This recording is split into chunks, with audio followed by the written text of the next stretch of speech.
పోసుకోవాలండి. టెంక లేకుండా ముక్కలు పోసుకోవాలి. ఈ గ్లాస్తో కొలుస్తున్నాను. ఇట్లాంటి గ్లాసులతో కొలుచుకోవాలి. 1 2 3 4 గ్లాసులు అండి. తక్కువ, కొంచెం కారం తక్కువ 1 గ్లాస్ అండి.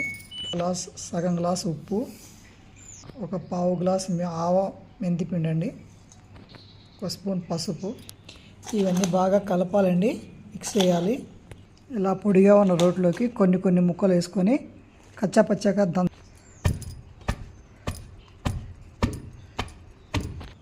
ఇలా దంచిన తర్వాత 1/2 గ్లాసు వెల్లుల్లి బాగా కచ్చాపచ్చగా దంచి మొత్తం కలిపి దంచాలండి.